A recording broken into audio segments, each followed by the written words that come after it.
most polyphenols and plant compounds are actually plant defense chemicals. They're plant defense chemicals. They're called phytoalexins. Sulforaphane is a phytoalexin. Resveratrol is a phytoalexin. Resveratrol is a molecule that plants make to defend themselves against insects and fungus. It's not a molecule that plants make to benefit an animal eating them. So we just need to remember that these are molecules that plants are making for themselves. The broader context that I try and elaborate for people is the idea that these are different operating systems. We kind of touched on that in the beginning. Plants have a way of doing things, and animals have a way of doing things. And these are very different, and never the twain shall meet. These are really like computer operating systems. You have Mac and you have PC, and you can decide which one is human, whatever your bias is. I think of humans as Macs and plants as PCs. That shows you where my bias is because I have a Mac. But there are different operating systems. So plants are kind of doing their thing. They're doing their biochemistry. They're using polyphenols and plant molecules for defense purposes usually. Sometimes they are pigments. Flavonoids are another part of the polyphenol family, and they're often pigments.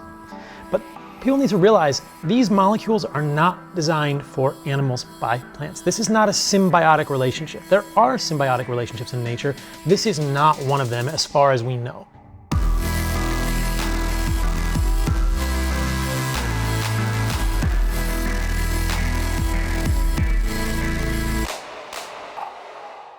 The carnivore diet is the hottest thing really since the ketogenic diet. And many of you following this channel for a while know that at first, I was pretty doubtful. I was pretty skeptical of the carnivore diet. And thanks to people like Sean Baker, my friend Danny Vega, and now Paul Saladino have helped me better understand who the carnivore diet is for, who can benefit from this, and different reasons why it might be helpful. So as you listen to this video, understand that I was the most skeptical person of the carnivorous diet, to be totally honest. And again, Amber O'Hearn has been another one who I've been following to help me better understand this. So try to have an open mind wherever you are in the spectrum and realize that sometimes I've overconsumed plants thinking that they're helpful, and as a result have had GI issues. But I kind of ignored that, thinking, well, I'm getting these polyphenols, I'm getting these fibrous compounds. And perhaps we've overestimated some of the health benefits of plants.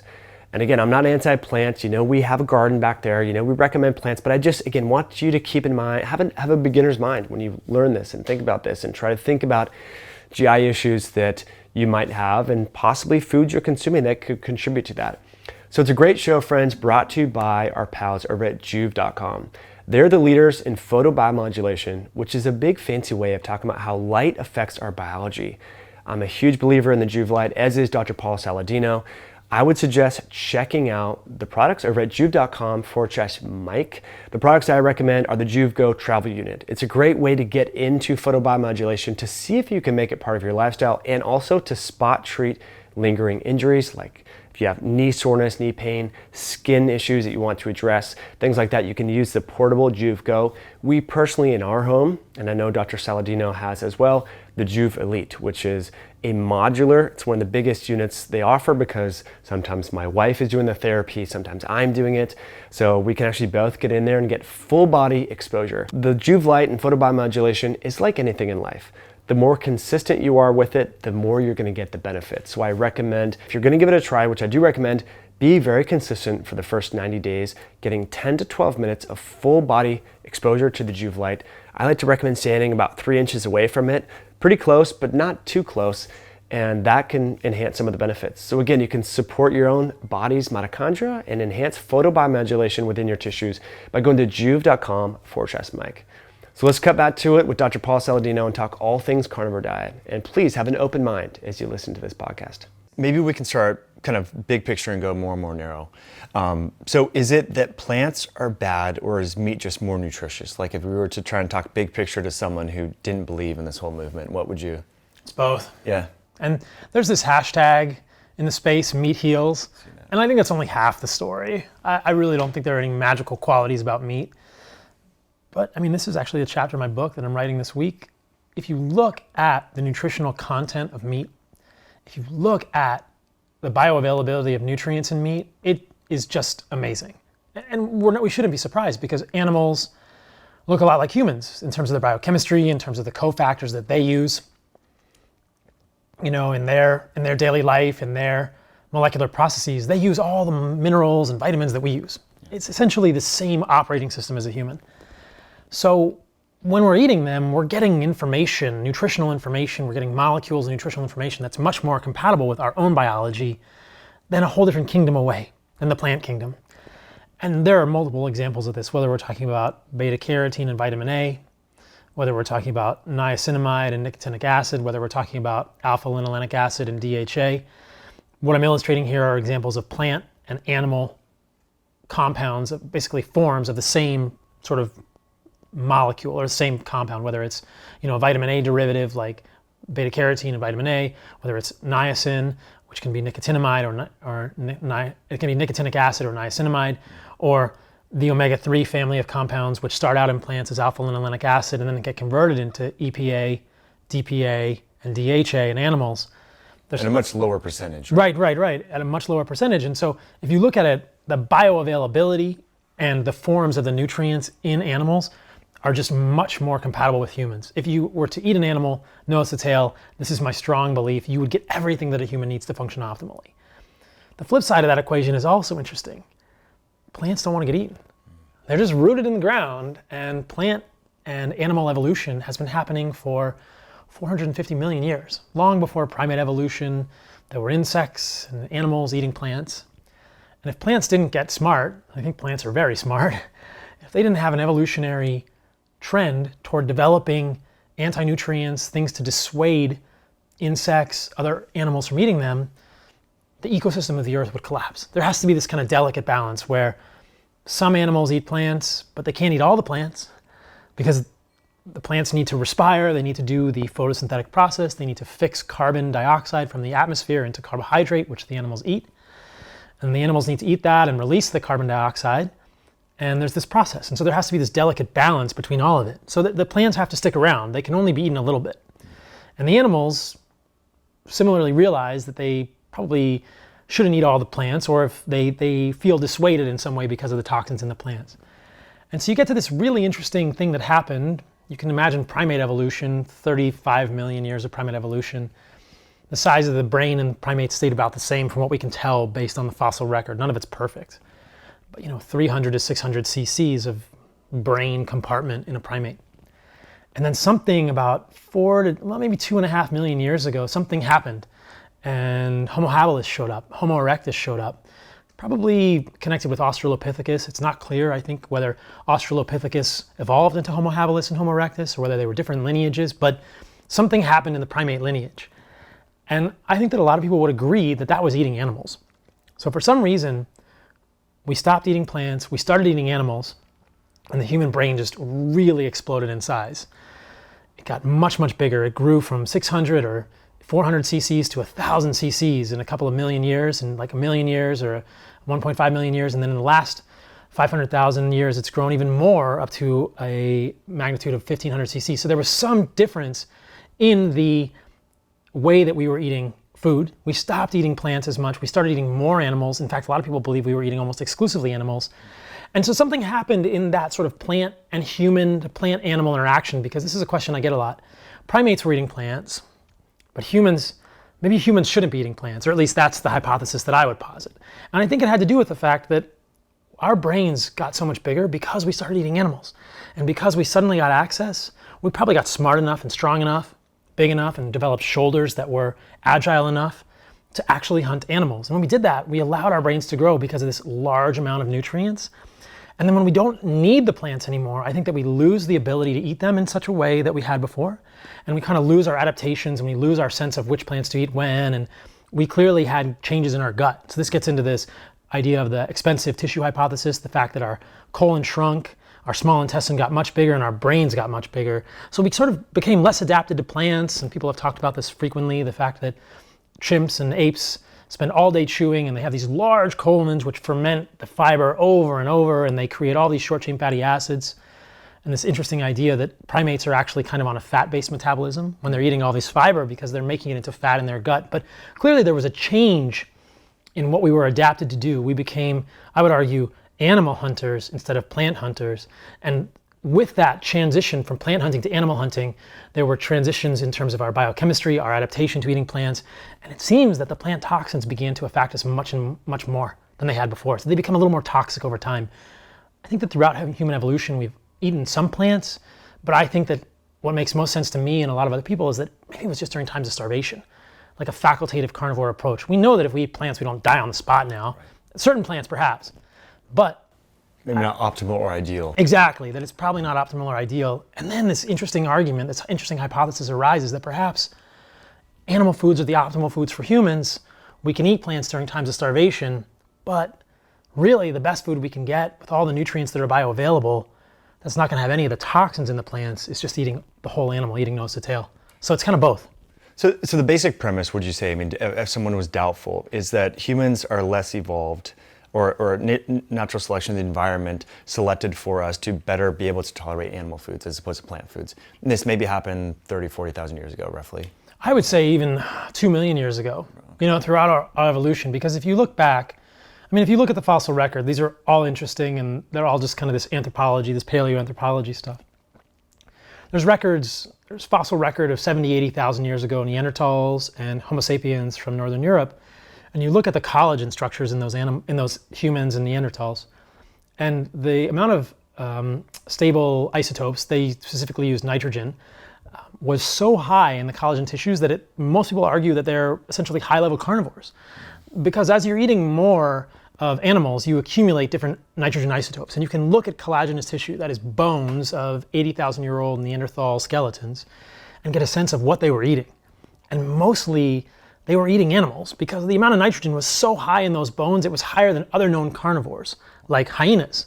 Bones of hyenas are preserved in caves, things like this. So we can look and say, well, the hyenas have a certain amount of nitrogen in the bones, a specific isotope of nitrogen, and the Neanderthals had even more. And the Homo sapiens had even more. So we were eating bigger animals, and we were probably eating almost exclusively animals. So, and I would argue that it probably went further back from that, and there's all sorts of paleoanthropology theories about the extinction of megafauna.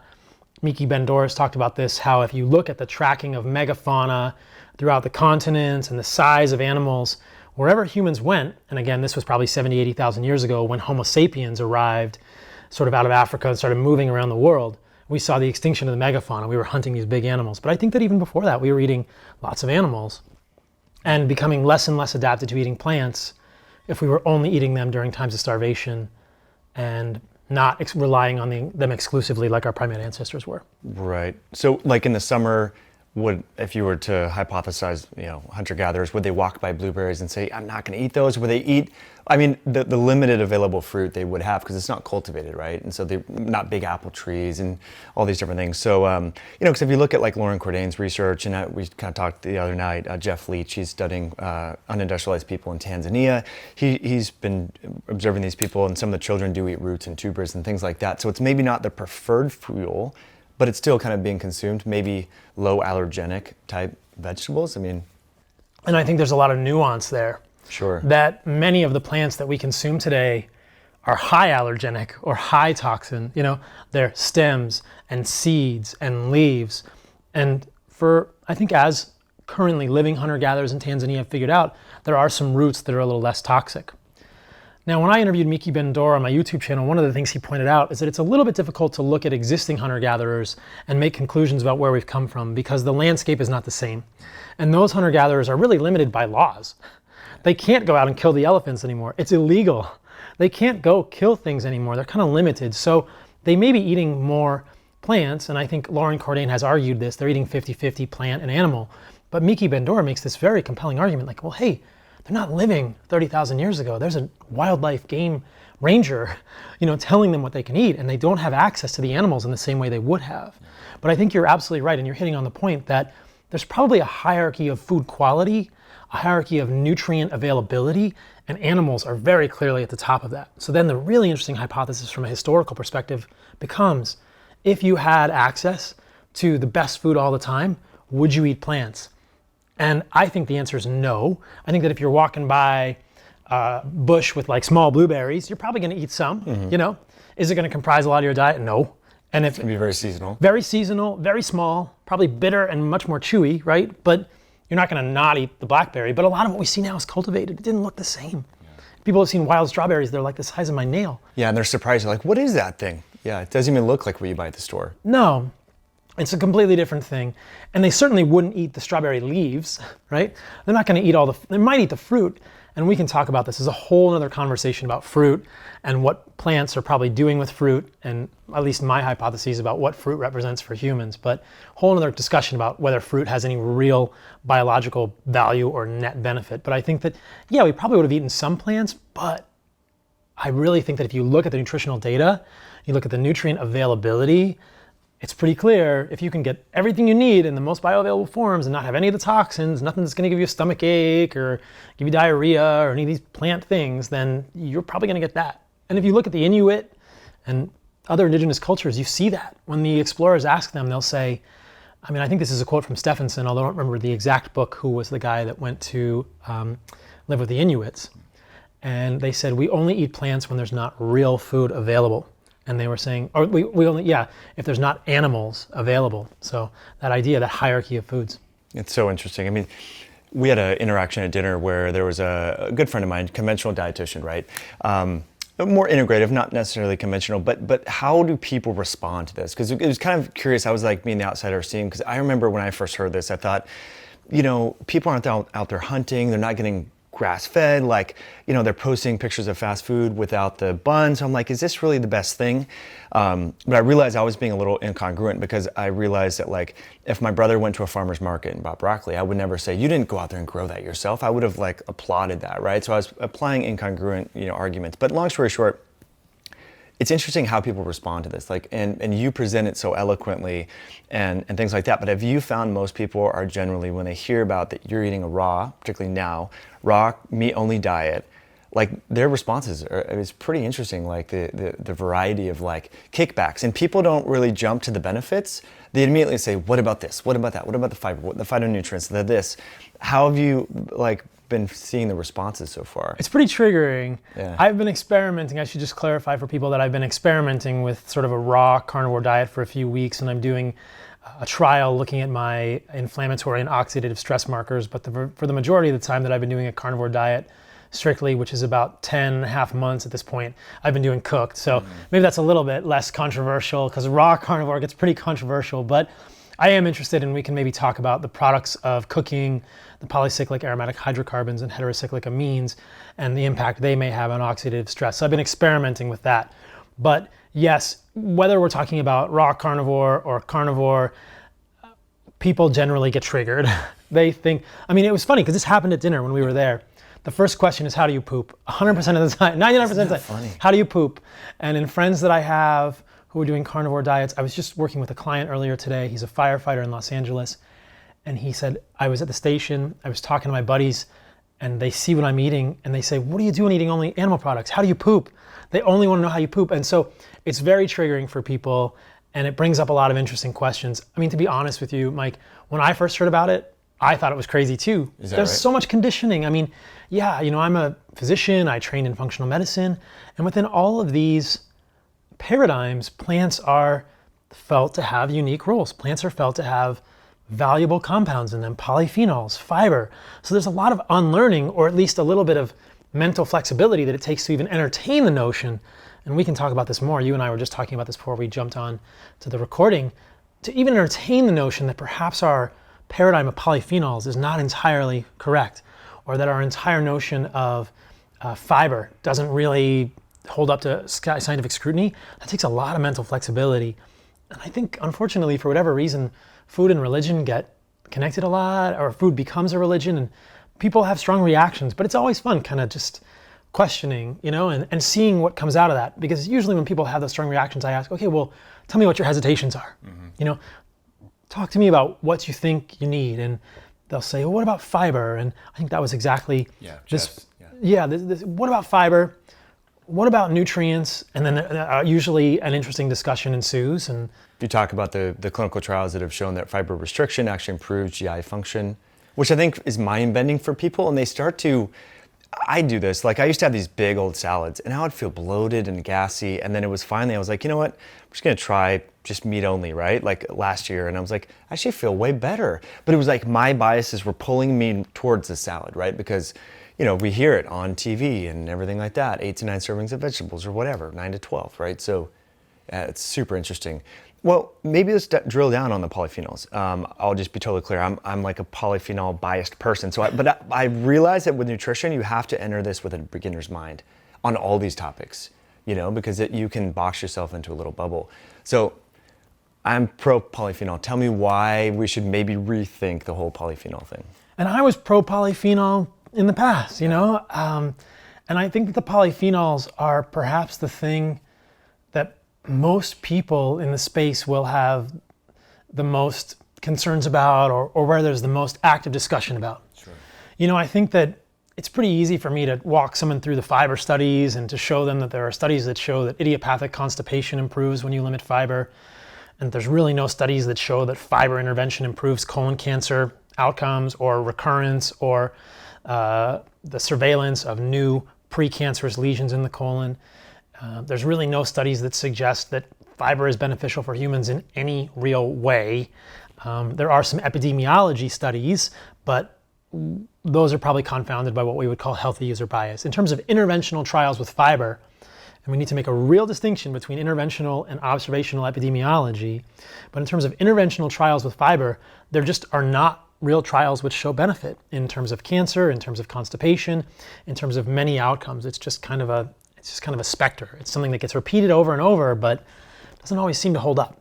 The polyphenol thing is a little bit more sticky. It's kind of this bramble patch to weed through it, but I like what you said about beginner's mind.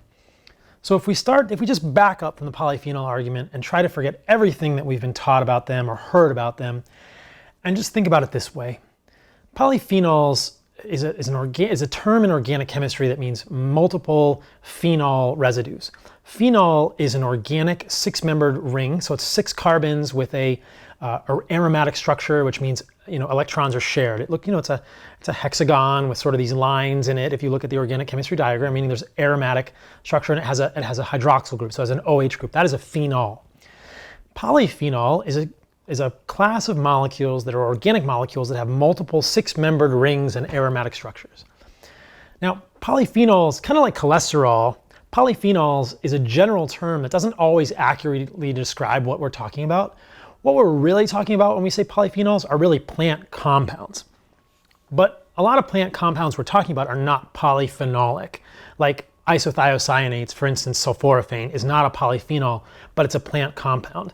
So if we expand the discussion to just talk about plant compounds, that is the correct term because they're not all structured that way. But that will include things like sulforaphane, resveratrol is actually polyphenolic, curcumin is actually polyphenolic, but some of the compounds we'll talk about are not polyphenols. So if we're talking about plant compounds, let's just back up a moment and think about it kind of on first principles. Plants are rooted in the ground. They don't have really much interest in making themselves tasty, nutritious, or easily obtainable to animals at all. Most polyphenols and plant compounds are actually plant defense chemicals. They're plant defense chemicals. They're called phytoalexins. Sulforaphane is a phytoalexin. Resveratrol is a phytoalexin. Resveratrol is a molecule that plants make to defend themselves against insects and fungus. It's not a molecule that plants make to benefit an animal eating them. So we just need to remember that these are molecules that plants are making for themselves. The broader context that I try and elaborate for people is the idea that these are different operating systems. We kind of touched on that in the beginning. Plants have a way of doing things, and animals have a way of doing things. And these are very different, and never the twain shall meet. These are really like computer operating systems. You have Mac and you have PC, and you can decide which one is human, whatever your bias is. I think of humans as Macs and plants as PCs. That shows you where my bias is because I have a Mac. But there are different operating systems. So plants are kind of doing their thing. They're doing their biochemistry. They're using polyphenols and plant molecules for defense purposes usually. Sometimes they are pigments. Flavonoids are another part of the polyphenol family, and they're often pigments. But people need to realize these molecules are not designed for animals by plants. This is not a symbiotic relationship. There are symbiotic relationships in nature. This is not one of them as far as we know. And I don't really think that's debatable or an opinion. That's really scientific fact as we accept it at this moment in time.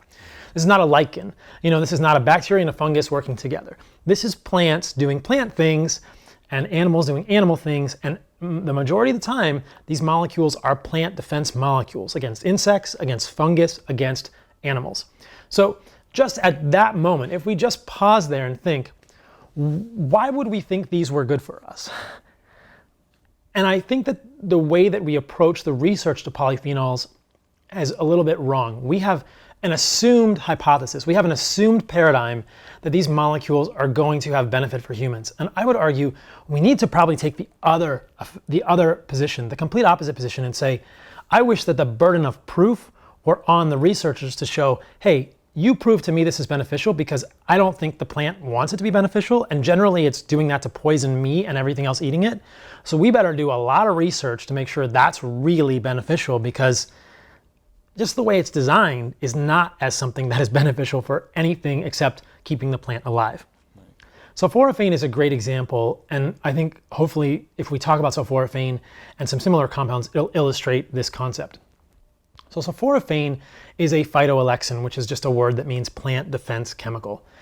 Now, in a mustard plant, sulforaphane does not exist. Sulforaphane exists as a precursor molecule called glucoraphanin, and there is an enzyme called myrosinase. Now, we see this pattern in a lot of plants that we encounter. The same pattern is in cassava, with the precursor molecule, which is called linamarin, and the enzyme called linamarinase, and they're sort of separate and they don't touch. They don't do this like magical chemical reaction unless something chews the plant. And this is what happens in mustard plants. Garlic. Yeah, things like this. So mustard plants, I mean all the mustard family, which is mustard, kale, collards, cabbage, broccoli, cauliflower, Brussels sprouts. These are all the mustard family. Or cassava, right? The linamarin, the linamarinase, when it's chewed, those combine to form hydrocyanic acid, frankly toxic, which is why cassava is really, really toxic for people unless you process it in the right way. Wow. The same thing happens in broccoli, kale, all these brassicate vegetables, all of these. The sulforaphane doesn't exist until we chew it. And to me, this is a really clear example that this is a defense compound. Sulforaphane is a very oxidatively reactive molecule. And so it takes a molecule that's more stable, glucoraphanin, it combines it with myrosinase, and then when it's chewed and these things get together, it's kind of like super glue, right? You have to combine the two glues, or like some chemistry experiment, baking soda and vinegar, you get the reactant, and the reactant is sulforaphane. The plant doesn't use sulforaphane in its biochemistry. It uses sulforaphane as a toxin for animals that are eating it. And it discourages animals from eating it because it's a very oxidatively reactive molecule. Oxidation reduction is often something that isn't well defined. So it's just the movement of electrons. Loss of electrons is oxidation, reduction is gain of electrons. So when I say that sulforaphane is an oxidative stressor or an oxidatively reactive molecule, it's a pro-oxidant, meaning it is going to cause other molecules to give up an electron to sulforaphane. It's going to strip electrons from other molecules, and that is basically what happens when something is an oxidative stressor. We've probably heard this term, it's an oxidant, right? People talk about free radicals. Free radicals. Yeah. It's going to create, sulforaphane creates free radicals in the human body. There's lots of research to suggest that sulforaphane will create lipid peroxides in the human body. Things like 4-HNE and acrolein, which are peroxidation products of lipids in the membrane. Now you never hear about sulforaphane doing this, but that's what it does. So when you eat sulforaphane, and we can back up a little bit and just say that, so basically what happens is if you eat raw broccoli, then the myrosinase is active, the glucoraphanin's there, you're gonna get sulforaphane, which is why people eat broccoli sprouts, because they have the highest amount of glucoraphanin. Now, if we just pause right there, why would a broccoli sprout or a broccoli seed have the highest amount? Because it's very defenseless. That is where you want to defend it the most. If an animal eats a part of a broccoli plant, it's not gonna die. If an animal eats part of the sprout or a part of the seed, it's done. That plant is not growing. Right. If you look at these toxins or these plant chemicals, when you see a plant chemical that is highest in the seed, you think, that's a defense chemical. That is a defenseless plant baby, and it is saying, please don't eat me or I will poison you. So it's just, if we just back up and we think about it, maybe plant seeds don't want to get eaten. And we can see that with lectins, we can see that with oxalates, and we see that with these plants' defense chemicals. They're often highest in the seed. But we have the paradigm all wrong. That's why it's so high in the seed. That's why people eat broccoli seeds and broccoli sprouts, because they have the most of this plant molecule in them. And so if we eat them raw, you'll get myrosinase, and you'll get glucoraphanin, and you'll get sulforaphane. If we cook them, then you'll denature the myrosinase. But then the problem is that if the glucoraphanin goes into your gut, there's myrosinase in the bacteria production in your gut, and you can still make sulforaphane in your gut, for better or for worse. I would argue for worse. So even if you cook the plant, you'll still make sulforaphane. So basically what we've got now on this long and arduous journey that I'm taking us on is a plant defense chemical that's stored in the plant. You eat the plant, it makes sulforaphane. Sulforaphane comes into your body, and your body immediately says, that is a pro-oxidant. I need to get rid of that. The body doesn't really circulate sulforaphane. There's nowhere in human biochemistry that we need a sulforaphane vitamin. There's no biochemical reaction in the human body that needs sulforaphane as a cofactor. Your body sees it and it says, that is toxic, and your body starts to clear it immediately. And it turns on the NRF2 or the NRF2 pathway in the liver, which is our sort of generalized pathway for creation of antioxidant molecules.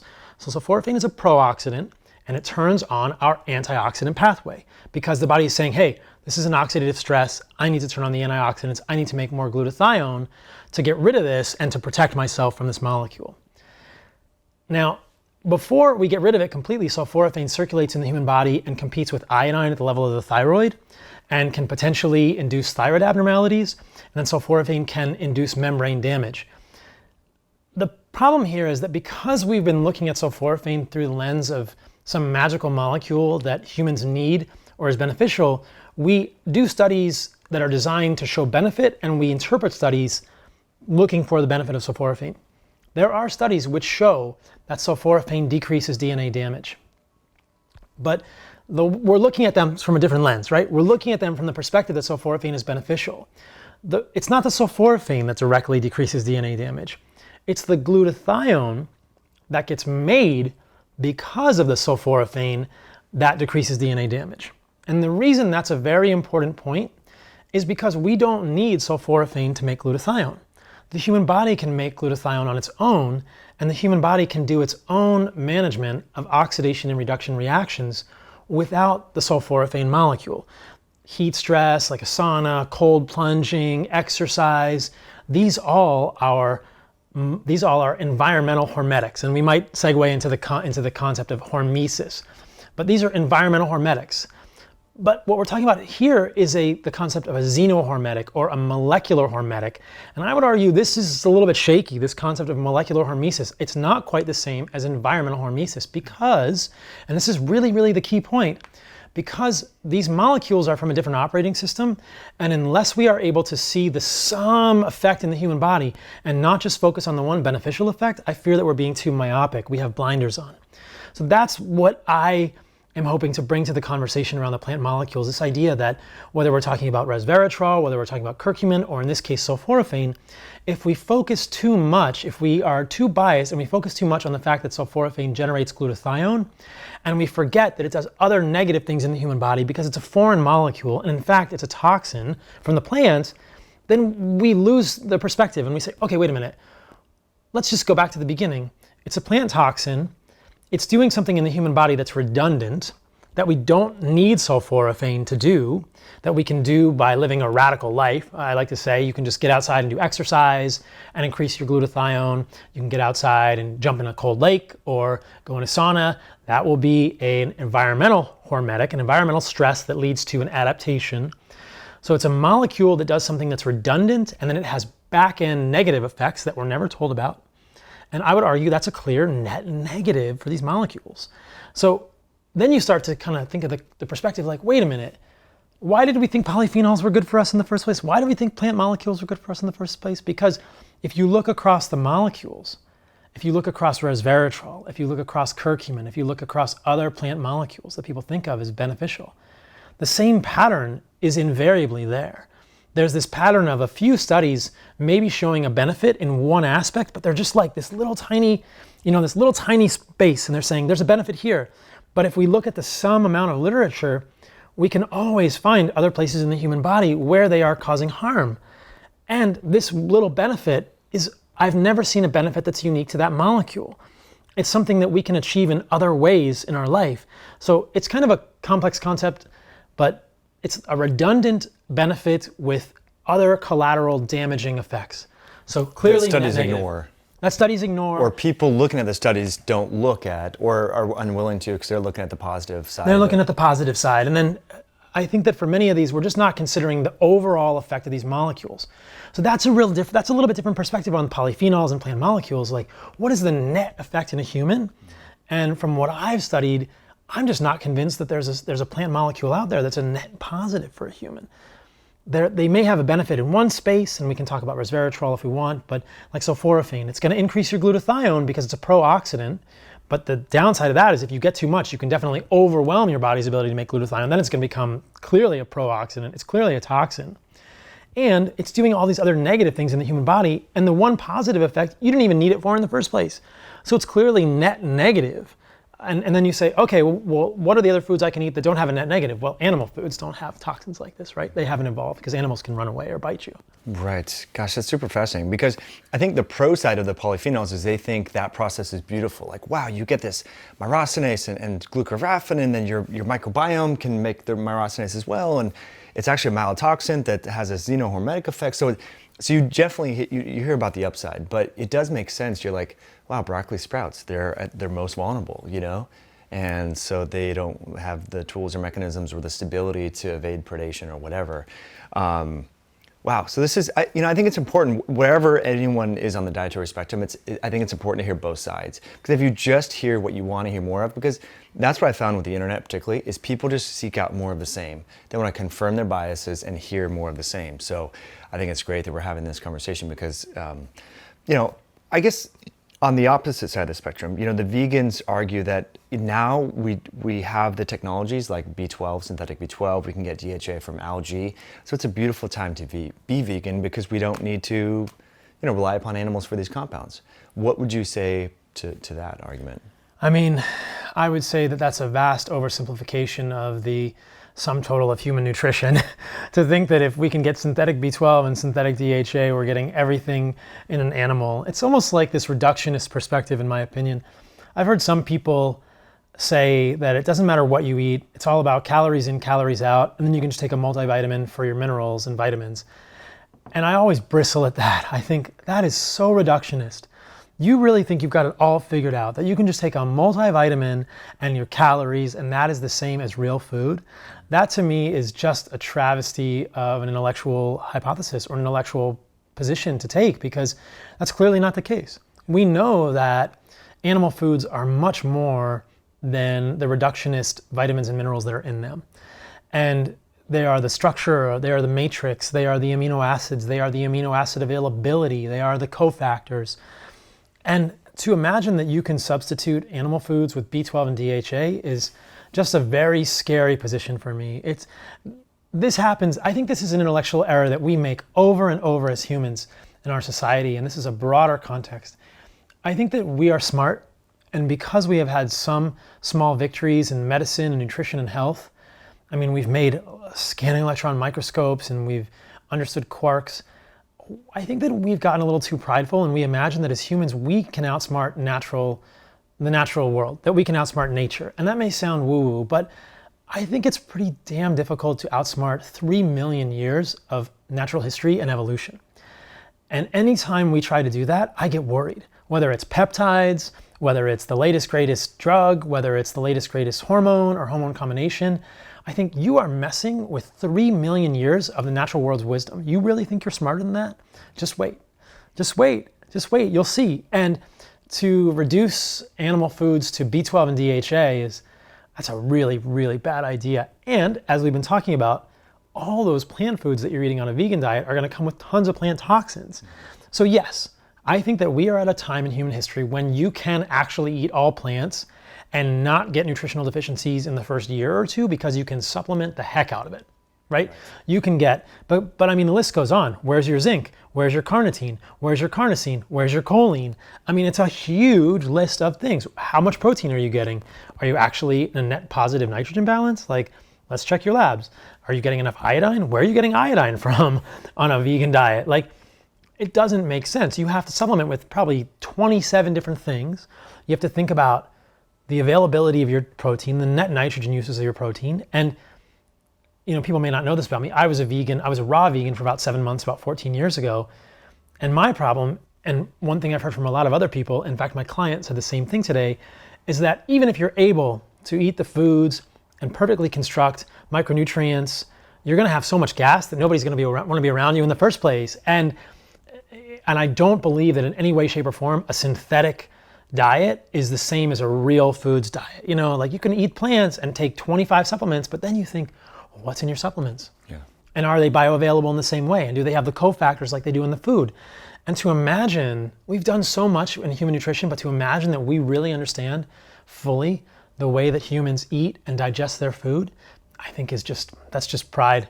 And that's a folly.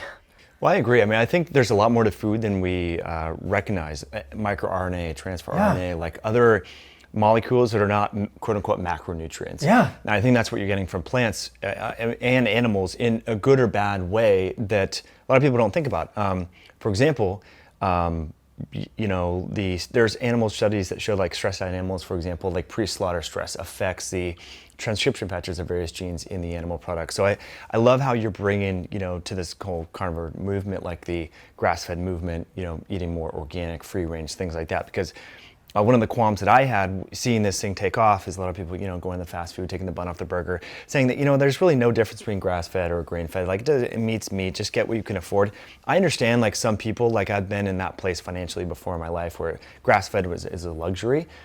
But the other constituents that could potentially be in lower quality foods, both plant and animal, right? And the other thing about that, just to hit on one more thing, the supplements, I've been in the supplement space since 2006, they're not free of iatrogenesis, right? So there is heavy metals, arsenic, lead, mercury, cadmium in supplements, even vegan proteins, for example. Yeah.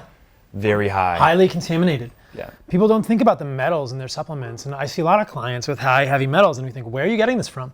I saw a guy the other day with a really high tin and I think it's in his supplements. And so anyway, that's a whole nother story, but you make a great point there about the quality of the meats, and that's super important. I mean, just before we jumped on the interview, I was mentioning that I saw a study today talking about the estrogen levels in the fat of meat. Tommy Wood actually sent it to me, and it was looking at the estrogen, so the estrone, which is E1, and estradiol, 17-beta estradiol levels in the fat of animals, the fat of grain-fed animals, and they were comparing the estrogen levels in American cattle, grain-fed cattle versus Japanese cattle.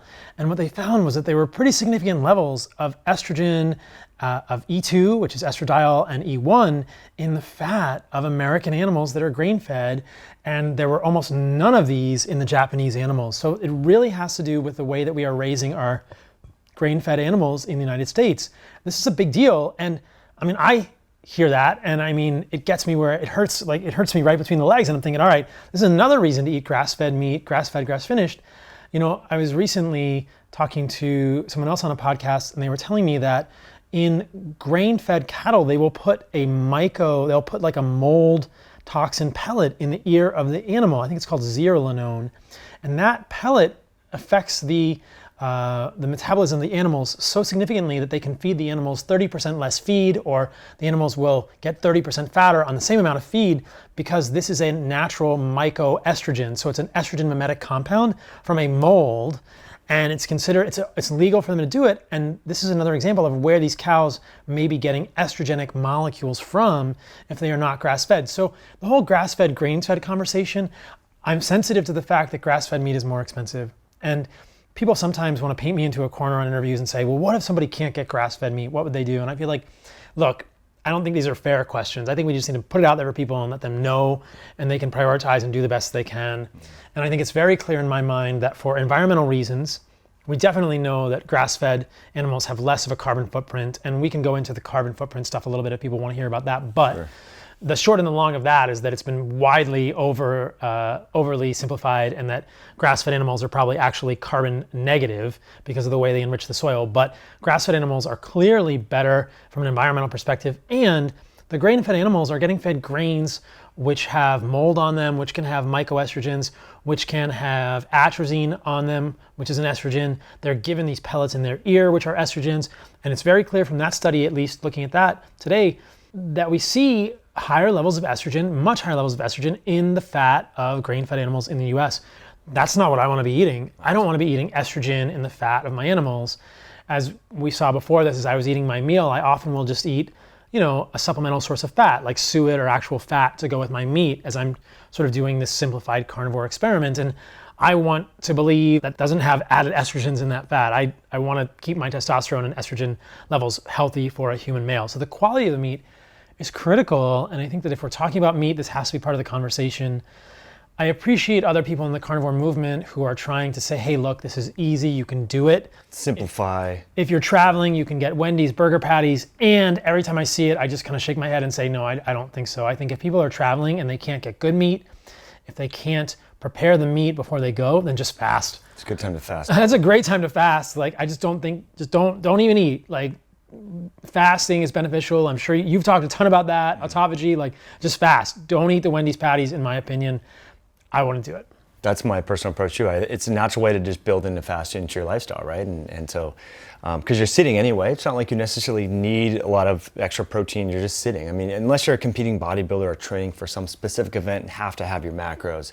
Yeah, I agree 100%.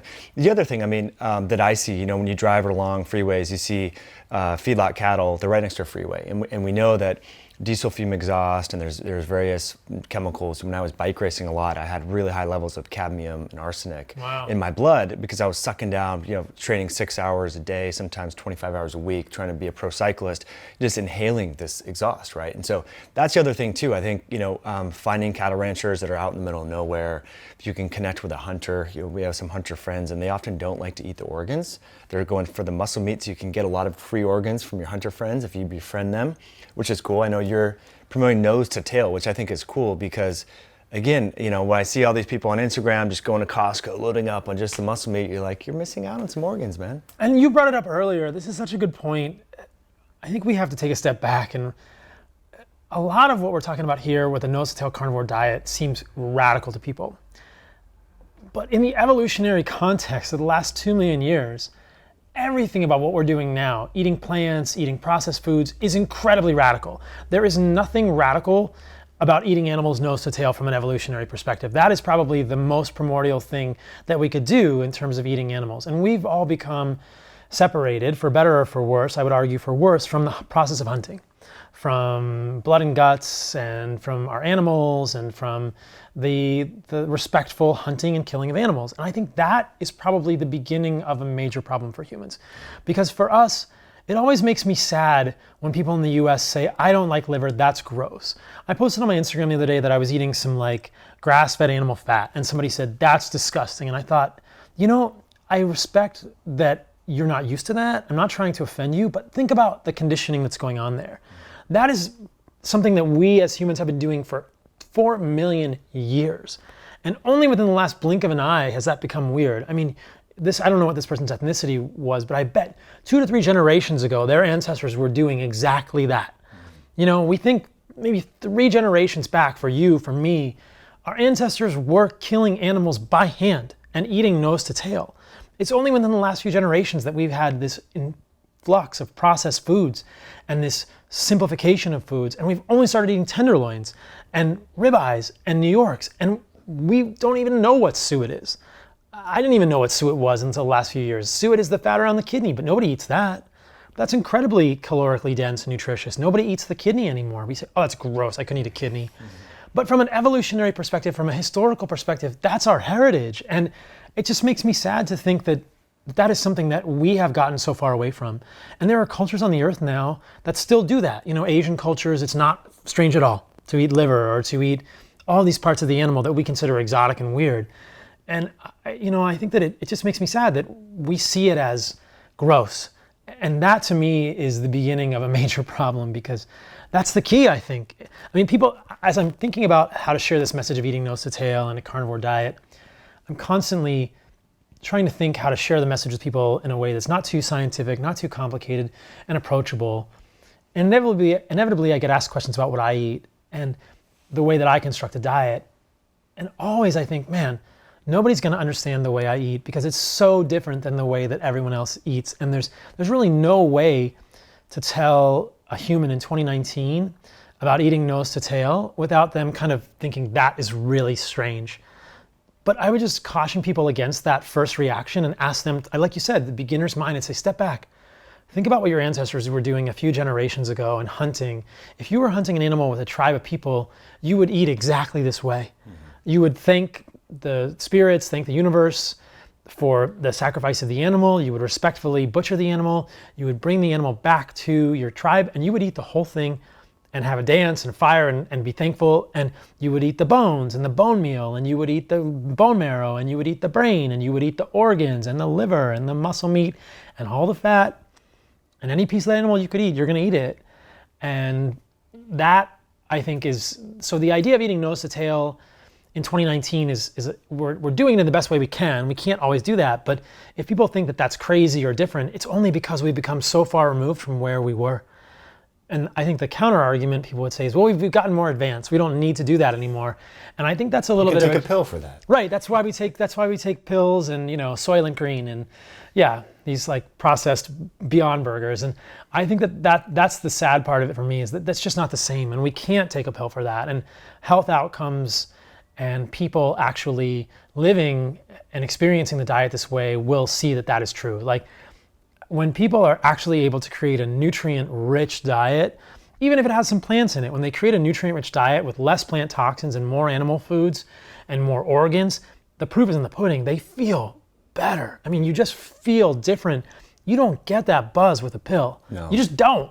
You don't. There's magic in what we've always done, and I think it's very dangerous to lose all that and to imagine that we are just becoming wiser and smarter, and we can just discard all these things, discard hunting, discard really understanding where our food is coming from and what that food means to us and how to eat that food.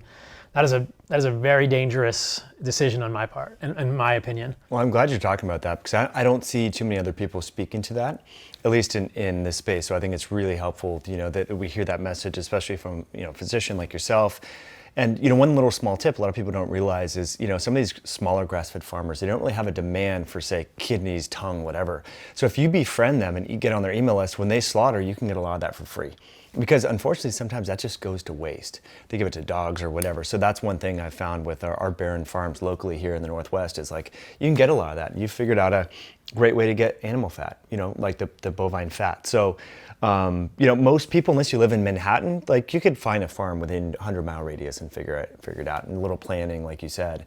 So I understand the affordability argument, but, like, if they're going to throw it away anyway, you can get it. So organ meats are cheap. Yeah. I mean, that's the other thing I would say to people. Even organic grass-fed liver is $4 a pound most of the time.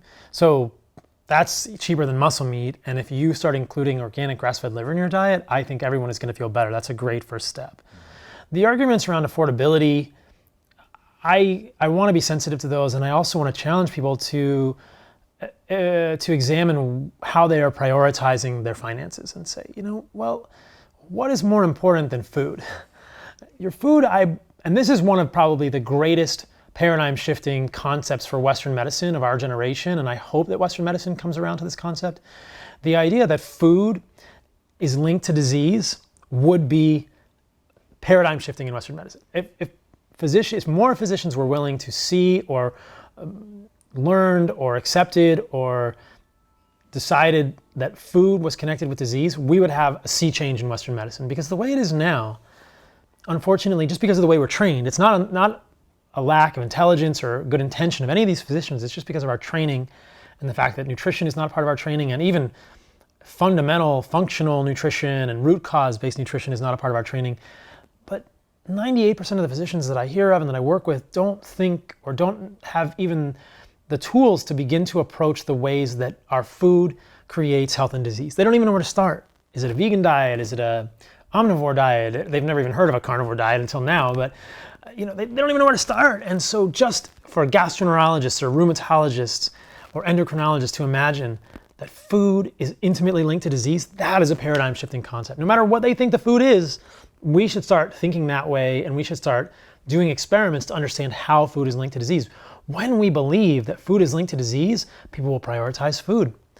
If the food is the arbiter of your quality of life for the rest of your life, what is more important than that? Mm-hmm. Because anyone who's been sick will know that that health is clearly the most important thing. When you're well, that sounds like a cliche. You know, when you're well and you're able to do the things that you want to do, you know, health is the greatest wealth sounds like a cliche. When you get sick, you realize that is darn true. It's so important. Yeah, that's such a great point because you realize how much you value health. I mean, I've hurt my back before. You felt sick and you're like, dude, I would do anything, pay anything to be healthy.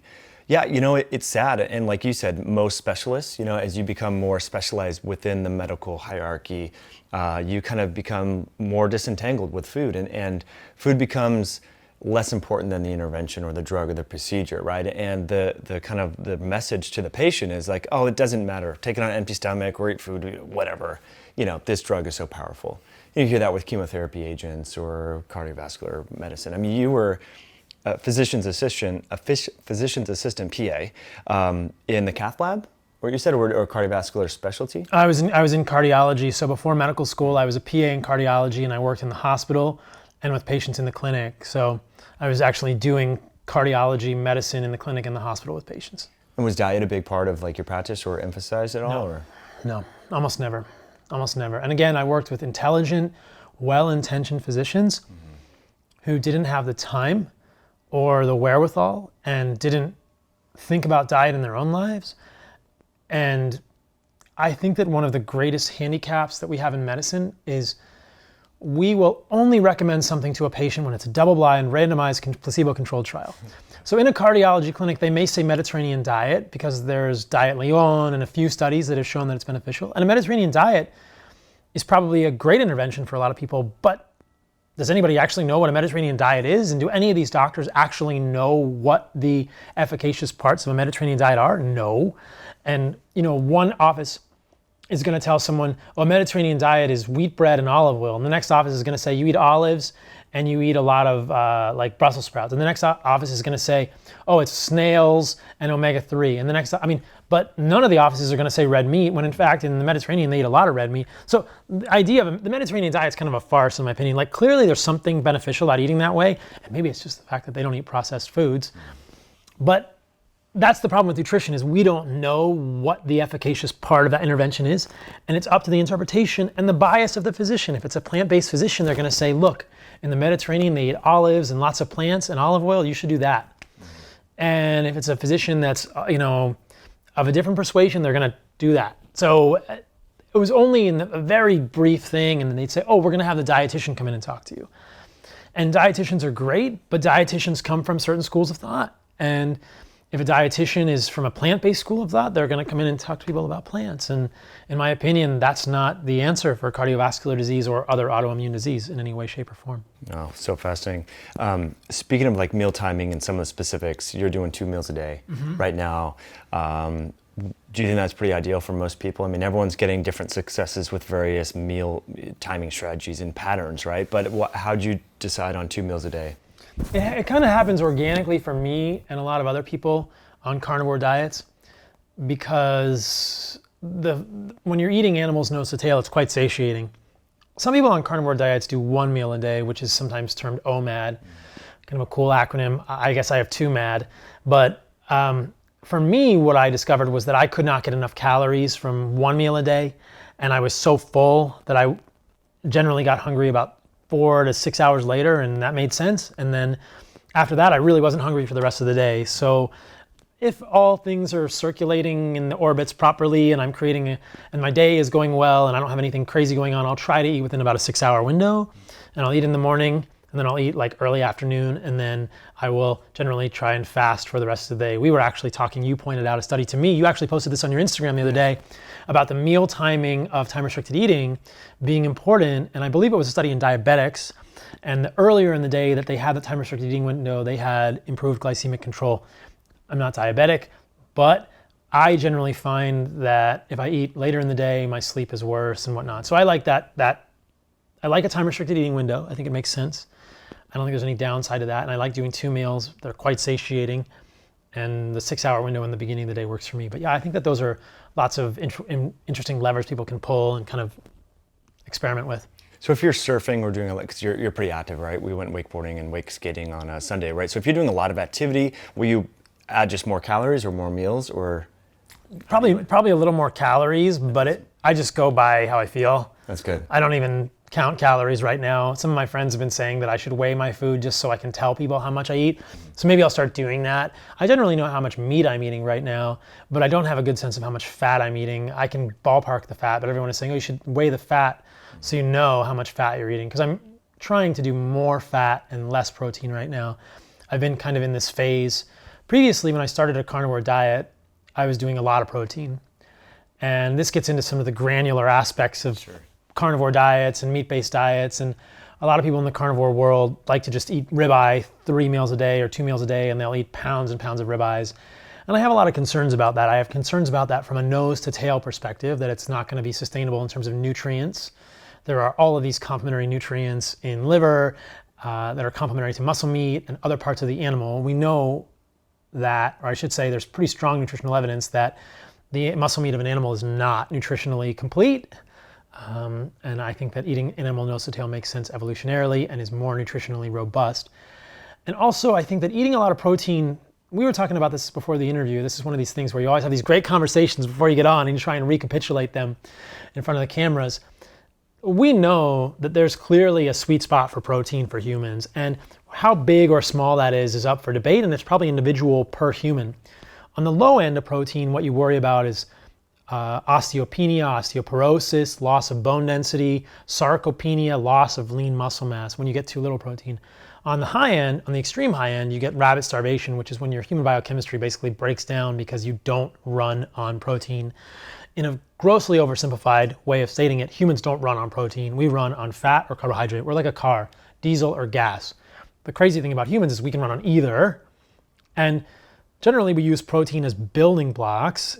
And if we want to, we can go through this kind of clunky, difficult molecular process to turn protein into glucose called gluconeogenesis, and we can use that for energy, but we don't really use amino acids in human metabolism for energy. So if we're trying to stuff a whole bunch of protein into the engine, it just doesn't work real well. It's kind of starvation. So high protein, low carbohydrate, low fat is essentially starvation, which is what we think of as rabbit starvation. So if we go too high on protein, we know we can get to this biochemical state called rabbit starvation. So the key is sort of understanding, is there a sweet spot? What is the best range of protein for performance, muscle maintenance, and longevity? And those may be different targets, or maybe they're all the same target. What I noticed for myself and many of the people I work with who are doing carnivore diets is that on 2 to 3 pounds of meat a day, their fasting glucose was rising. It was 95, 103. I never had quite that high. I think I had some like low 90s or mid 90s. And I think what's going on is the gluconeogenesis phenomenon, that basically your body is saying, hey, if you're only going to give me protein and you're not going to give me any carbohydrates because you're eating a carnivore diet, then I'm going to make glucose out of this and it's going to be a little higher. And if we look at the population studies, there's a big study out of Korea, and again, this is epidemiology, but it's pretty clear data that a fasting glucose of about 70 to 80 is kind of the sweet spot. Above 80, maybe not so good for longevity. So I got worried and I thought, I'm just not convinced. I have concerns that a fasting glucose of 93, 94, 103, maybe that's my body saying, hey, that's too much protein. You'll also see the BUN rise.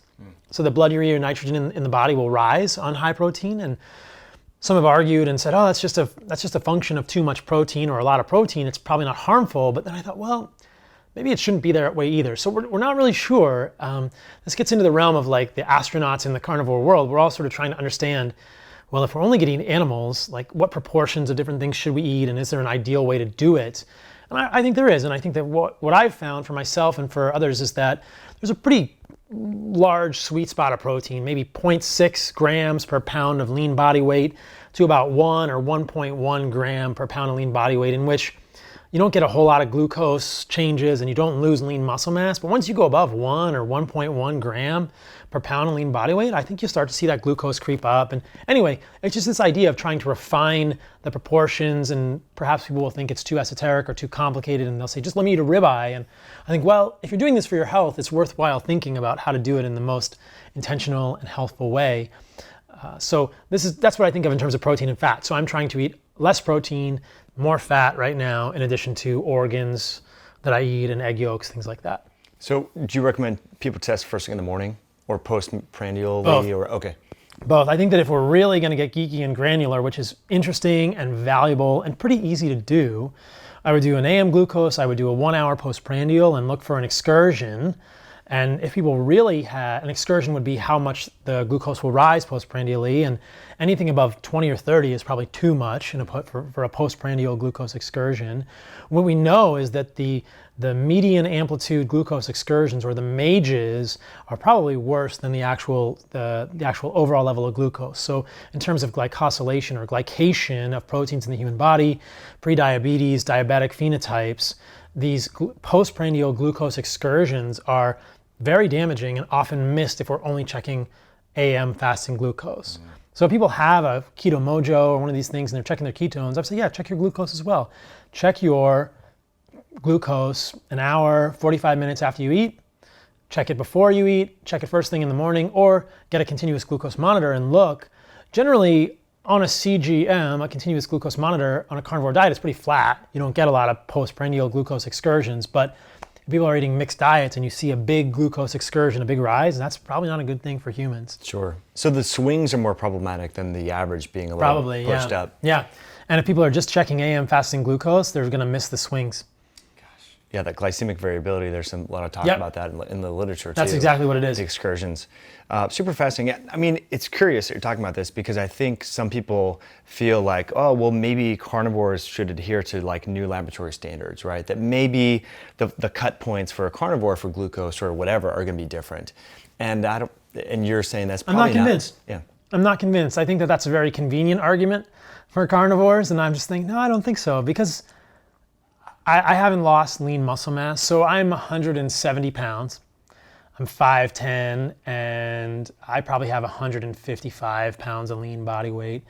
And I'm eating about 120 grams of protein a day now, and I'm not losing lean body mass. I'm not a bodybuilder, and I think if people are watching this and they are bodybuilders, we have to accept the fact that bodybuilding is a little bit of an unnatural or special condition, right? For most people, they want to maintain lean muscle mass. They don't want to lose lean muscle mass. And at the level of protein that I'm at, which is probably about 0.7, 0.8 gram per pound of lean body weight, I'm not losing lean body mass. And you see the glucose come down. It's very clear my fasting glucose has gone down. I just had to check the other day, it was 82. You know, so it's down, and the A1C is down, and the fructosamine is down. Many of these measures are lower when I'm eating less protein. So, and I think that's something that I think would be so interesting to talk about. This whole realm of like, I think that we need in Western medicine ketogenic physicians, whether they're ketogenic carnivore physicians or ketogenic omnivore physicians. There are some lab values that change, right? We can talk about LDL, and some things look different on ketogenic diets, but for the most part, things should be in the range, in my opinion. And if they are out of the range, we need to prove that that is really the case. I think it's too convenient to say, oh, these are new lab values. We don't even know what's there. Because, I mean, look, my BUN was high, and then I cut back on the meat, and now my BUN is within range. So, well, that normalized once I think I was eating too much protein. My glucose was trending a little high. Now it's back in the range. Okay, so that's another thing. Like, the rest of the labs that I do generally are within the range, whether it's a comprehensive metabolic panel, you know, liver enzymes, GGT, gamma glutamyl transferase, they're all within the range. So when I look at my labs and my clients who are not sick labs, they're generally within the range. So if people are on a carnivore diet or a ketogenic diet and they're getting hugely abnormal lab values, I would say, yeah, there's probably still something going on there. A little red flag to investigate further. Yeah. Now the cholesterol is a whole different piece. Sure. And I think that has to do with ketosis and the fact that if you are in ketosis, generally what we see more often than not is the LDL rise. Now, in the absence of disordered metabolism, in the absence of metabolic syndrome or insulin resistance, I don't think there's really any evidence that an elevated LDL is bad for humans. And that is an incredibly controversial statement. I've had a lot of conversations with Dave Feldman, Igor Cummins, and Dave Diamond. I did a podcast with Dave on my podcast. And I think that there's some really great epidemiologic evidence and there's some really great interventional evidence to suggest that an elevated LDL with a high or moderately high HDL and low triglycerides is not the same physiologically as a high LDL with a low HDL and high triglycerides. The latter triad being more of an insulin-resistant triad. So what I'm saying here is that a high LDL in the setting of insulin sensitivity is probably not the same thing as a high LDL in the setting of insulin resistance. And often, as we'll see in medicine, what we're looking at is the effect of insulin resistance rather than the other marker, right? So TMAO is a good example of this, but I think what we're seeing over and over within Western medicine and chronic disease is insulin resistance, insulin resistance, insulin resistance. And insulin resistance can look like low HDL, high triglycerides, high LDL, but it can also look like high TMAO. We can talk about that. And it can also look like other things. And we have to be careful that we're not looking at reverse causality here, that what we're really seeing as dangerous is insulin resistance rather than these other phenomena, right? So we need to know, like, is the LDL actually really toxic to the endothelium, the blood vessels? I think it's pretty hard to make that argument.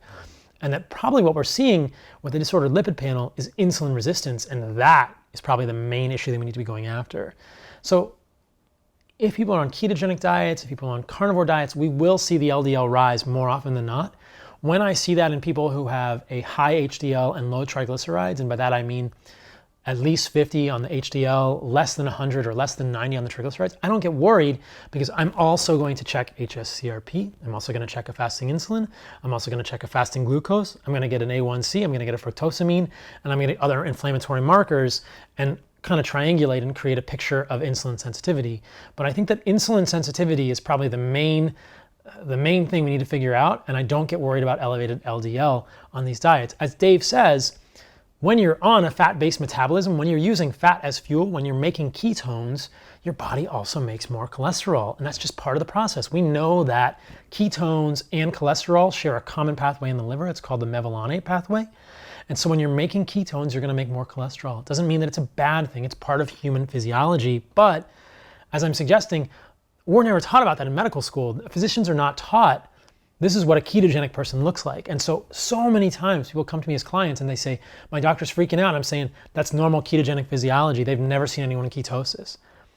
Almost 100% of people go to their doctors with LDLs above 200 and they get told they have familial hypercholesterolemia, which is not the case. Usually it's not the case at all. They just have a ketogenic diet and the doctors have never seen it. So there's a couple of things like that, but in general, the labs are pretty copacetic, even to the normal eye. It's tough. I mean, because people are trained to look at one biomarker, not patterns. Yeah. And that's the thing. So you need to look at context and like pattern recognition and look at, because you do hear, oh, my glucose is higher, my hemoglobin A1C is normal, so therefore I'm good, right? It's not the pattern of this so-called insulin resistance phenomena, That's liver enzymes, LDL, and then waist to hip ratio. I mean, there's a lot of things, and I think medicine is so fast nowadays, the office visits are so short and everything like that. So I think it's important that people listen to this and infer for themselves, or learn how to read labs. It's not that complicated. You don't need to go to medical school. I mean, no offense to medical school, I'm not belittling that, right? But there are certain patterns that you can kind of look at and say, well, look, if my triglycerides are low, HDL is high, LDL is probably not a problem, right? And it's like, probably not. Yeah. Yeah, and there are ways to, assure yourself of that are better and less, accurate, Sure. Coronary artery calcium scoring, carotid intimal medial thickness is of maybe, marginal value. But yeah, I mean, generally people feel good, but you're right. It's all about patterns. And so when I see someone, I want to know everything. I want to know thyroid. I want to know hormones. I want to know inflammatory markers. I want to know insulin resistance. I want to know lipids. And I triangulate. And like you're saying, I love what you said. It's not just about one lab. And I think that as physicians, we're not trained to see patterns because it's a balkanized system. We're trained to say, the lipids are for the cardiologist, the hormones and the thyroid is for the endocrinologist, the testosterone is for the urologist, and the CBC is for the family practice doc. And you only have to look at your labs. When in fact, when you put it all together, that's when it starts to make sense because they're all connected. They're all connected. They have to be. And so if people really want to understand how to look at their labs, they have to get everything. And people will always send me on Instagram, hey, look at my lipid panel. And I'm like, look, I'm not looking at your lipid panel, but I can't interpret your lipid panel by itself. What's your testosterone? Is your prolactin high? What's your ferritin? What's your iron storage? Tell me your thyroid. And they just want to, and I think that's totally true. It's exactly what you're saying is they might go to their family doctor and say, hey, can I get my cholesterol checked? And they'll just get a regular cholesterol panel. And it won't be NMR, it won't have particle counts, it won't have particle size. Almost no one ever gets a fasting insulin or an HSCRP or a TNF alpha or any. Like, so I agree with you completely. I think we need to totally revamp the way we look at lab work in the US and as functional medicine doctors. And generally functional medicine doctors will look at patterns, but to just send me a lipid panel, I'm like, look, that means nothing. Almost nothing. I mean, I can say like, it doesn't look bad, but there's 25 other things I want to see. Is that cost cutting that they're trying to just like reduce expenditures? So my mom was like, hey, I want to get a comprehensive lab, panel, and my wife's a chiropractor, so we go through LabCorp and have this complete panel. It's CBC differential, the whole thing, iron, ferritin, thyroid, etc. And I was like slow getting back to her on that because I have to like fill out a requisition and do all that. So she just went to Kaiser. Long story short, it was just glucose, no hemoglobin A1C, no triglyceride, just LDL, cholesterol, and HDL, and I think total iron, but not TIBC or ferritin. So it was like, I'm like, wait, Mom, there's gotta be more to the story. She's like, no, that was it. I'm like, really? I'm like, well, what did you say? She said, I went to my family doc that I've seen for however many years, and I told her I want a comprehensive blood work. Comprehensive. And I'm like, there must be some cost-cutting phenomena going on where they're trying to do the bare minimum to cover their butts. Kaiser's a special situation, right? Because it's one of these like managed care networks, and in that situation, yes, I think they are cost cutting because if you order a bunch of labs, Kaiser has to pay for it. So that's a bad situation for the patient because generally speaking, labs are a very good investment. That information is very valuable. And even if you do it once a year, it costs Kaiser a couple $100 more or even $1,000 more. I would argue they probably haven't done the studies in terms of long-term outcomes, but you can really change somebody's outcome with labs. They're so valuable, I believe. And they're very interesting. And we're not just doing them for academic reasons. But yeah, I think it's a cost-saving thing. When a patient goes to their physician and they have private insurance and the physician won't order, I kind of scratch my head. I'm like, the insurance is gonna pay more. Like, does the physician really think that we shouldn't burden the insurance company? In that case, it's just a judgment. And I think that I would disagree with that physician's judgment. Like, I absolutely think those labs are worth it. Like, get as many labs as you can, get everything. I mean, there's only so many labs you can possibly do, but they're all valuable. When I do blood work on my patient, it's probably 150 things. Yeah. I mean, and the labs that I use are not astronomically priced for people, and they're all valuable. I mean, I'm gonna do heavy metals, I'm gonna do micronutrients, I want to know as much as I can, and then it kind of completes the picture. You start to see it come together, and you're like, well, oh yeah, well maybe that's high because you have a lot of lead or arsenic or mercury or cadmium, and that's going to change your inflammatory markers. Otherwise, you get an HSCRP on someone. Why is that high? Mm-hmm. Why is your thyroid messed up? Well, is it because you have an iodine deficiency or a selenium deficiency? Like, how do physicians put this together? And I think that there's a little bit of the ostrich syndrome, like a head in the sand. They would often say this to me in medical school: don't test it if you don't know what to do with it. And so I think it's like, if you test it, you have to deal with it. And to me, that's like, great, let's test it, let's deal with it. Figure it out, yeah. Yeah, but a lot of times in the hospital, you don't want to know. You're just like, I don't know. Don't check his troponin. Yeah, well, I've been taught by other physician friends of mine over the years is like, how is that going to change treatment? If it doesn't change treatment, why do I want to test it? That's a very good metric. So I'm like, I understand that, but it's like to me, more data is better. And as someone who cares about my health and has been sick before, I like to accumulate serial data so that I realize, like, if something feels off, then I can go back and see pattern recognition, and I think it's important for people to do that. And I would argue that in the case of what we're talking about, these labs will change management because we are trying to understand the underlying cause of inflammation or abnormal thyroid or whatever, anemia. Like, that's going to change management. Like, understanding the root cause of an illness will change management, absolutely. And I think for a lot of physicians, it's not even in their wheelhouse to think of, unfortunately, because of the way we're trained, it's not even in their wheelhouse to think of the root cause of an illness. They're thinking, I'm going to give you the same medication no matter what. And to me, it's like, oh, there's the problem, right? Because I want to know the root cause. That's going to change my management. They're going to give you levothyroxine no matter what. But I care about why your thyroid is abnormal because I can maybe, if you're selenium deficient, I'm just going to give you selenium. And that's absolutely going to change my management. But I think that the problem that's going on now, and again, it's not really the fault of the physicians. Most of the time, they're well-intentioned, intelligent. It's the system and the way we're taught.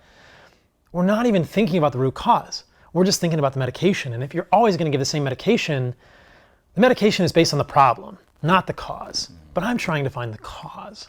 So you really, uncover what's going on. The hypothyroidism thing is amazing. And how many people are on medication. They're really concerned about, well, I heard if you fast, or I heard if you do keto or carnivore, it affects the thyroid and everything like that. So it's kind of, have you noticed that when people do carnivore or keto that you reduce the levothyroxine, for example, or maybe it's a micronized T3, T4 combo, whatever, they become more sensitive hormonally? Have you seen it? Definitely.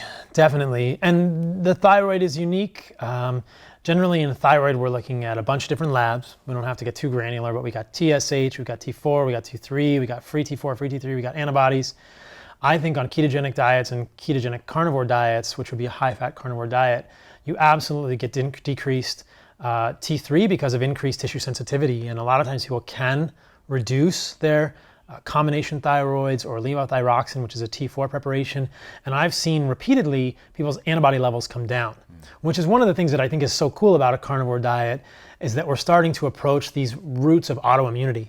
And the hypothesis then becomes, are plant toxins, are plant lectins, are plant oxalates triggering autoimmunity for people, which is one of the coolest things about, a carnivore diet as a type of elimination diet, saying, where is the autoimmunity coming from? Well, maybe it's coming from plants. But on a carnivore diet, on a ketogenic diet, yes, we do see people more sensitive to thyroid generally. If their general practitioner is just looking at TSH, they probably won't see any change at all.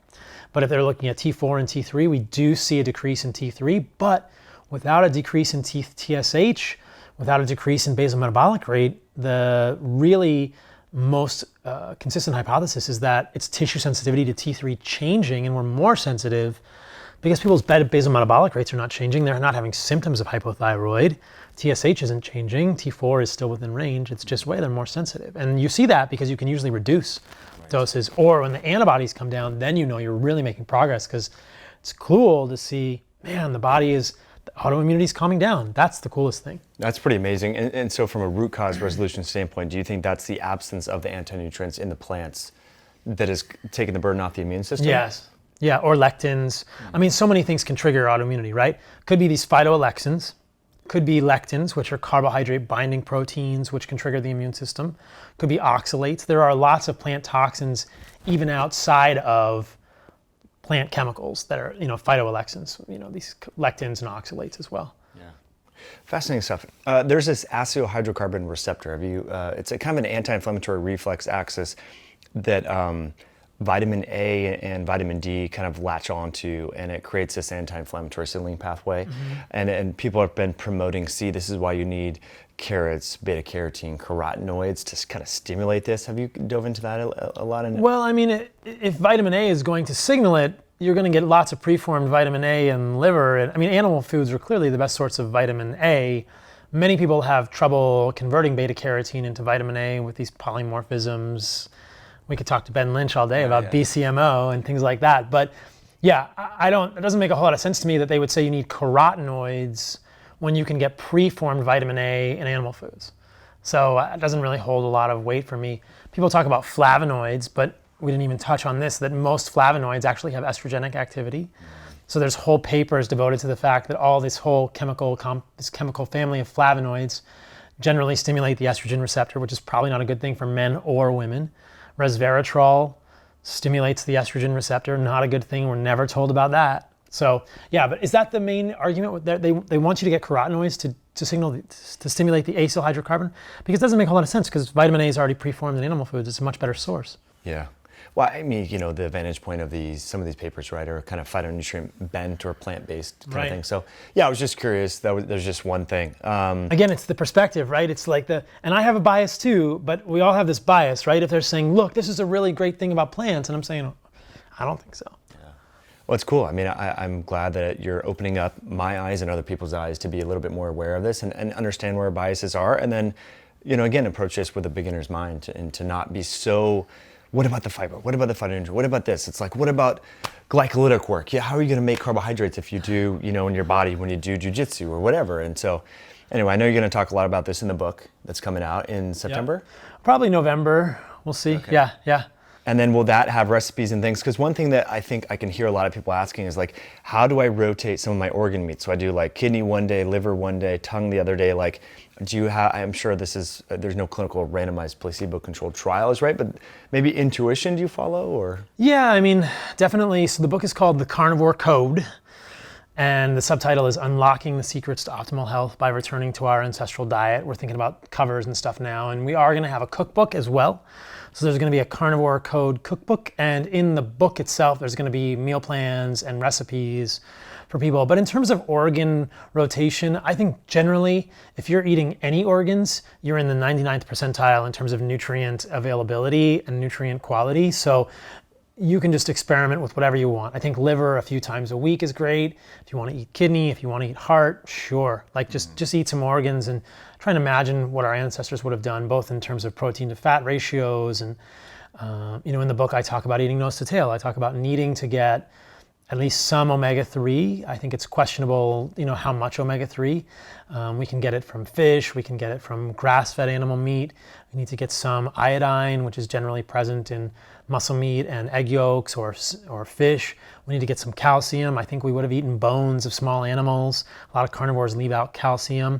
But yeah, we'll create some meal plans for people to rotate the organs. And I think that it's probably difficult to overeat the organs. Liver's pretty well tolerated. If people worry about vitamin A, I don't think they need to be worried about vitamin A in Toxicity. liver. No, I don't think it's a real thing, actually. I think that the toxicity with vitamin A is only in the supplements. Again, going back to supplements and the idea that we can't be reductionist, I'm not familiar with any case reports of vitamin A toxicity from actual liver consumption. People are gonna say, what about polar bears? And I think there's a lot of concern that that was actually due to cadmium toxicity in the polar bear liver rather than vitamin A. But I've never heard of a case report of overconsumption of beef or lamb liver for vitamin A toxicity. It's only been with ingestion of vitamin A palmitate and supplements. And there's actual studies in pig models that vitamin A in food form is processed differently than a supplement. Imagine that. We can't be reductionists. So I don't think people need to worry about vitamin A toxicity with liver, nor do I think that many people would eat enough liver to even approach that on a daily basis, honestly. Self-limiting and stuff like that. Yeah. One of the questions I ask pretty much every guest on the show is if they were stranded on a desert island, what nutrient or botanical or whole food substance would they, could they not live without? But one of the questions I want to pose to you is like, to be a little bit reductionist, like what's one of the nutrients that gets you most excited about in animal compounds? Is it carnosine, carnitine, creatine, whatever? Like what is there? If there's one thing that like you secretly have like a little research file on, what would it be? Oh man, good question. I think about all of it. There's so many little pieces of it that I think about. I think that choline is pretty wild. I'd probably be choline. Choline is this thing that's in liver and egg yolks and muscle meat. It's maligned because it can turn into TMAO, but it's a precursor for phosphatidylcholine, which is what we need to make membranes in our cells. It's a precursor for acetylcholine. And it's, choline is parlayed into supplements, whether it's citicoline or other forms of choline in supplements that are used for sort of cognitive enhancement. I think it's pretty clear that humans do well when they have a lot of choline. The other one is riboflavin. So riboflavin is one of the B vitamins that doesn't get as much sort of spotlight as folate, but there's been some pretty incredible research recently, or at least people highlighting the research, that a lot of people are probably not getting enough riboflavin, and that's probably behind the differential activation of different MTHFR polymorphisms. I am MTHFR 677 homozygous for the polymorphism, so I have C to T. So I am homozygous for the worst MTHFR polymorphism, meaning that my methylene tetrahydrofolate reductase enzyme works at about 20 to 30%. We'd have to check with Ben Lynch, who we got to hang out with this weekend on that. But from what I've heard Ben say, it's about 25 to 30%. So my enzyme is pretty impaired. But there's really been some interesting research recently to show that if I have adequate riboflavin, and that is probably 3 to 5 milligrams of riboflavin per day, that is the crux that makes my MTHFR enzyme work well or not well. And so I was previously taking methylfolate and following my homocysteine, and I would see that when I took methylfolate, I could lower my homocysteine from 10 or 11 to 6 or 7. And I stopped taking methylfolate, and I've been eating liver for riboflavin and muscle meat on a carnivore diet, and I recently just checked my labs. I haven't had methylfolate in 5 months, and my homocysteine is 7. So that's really, and I'm not taking any supplements right now. I mean, I'm taking electrolytes, but I'm not taking any folate.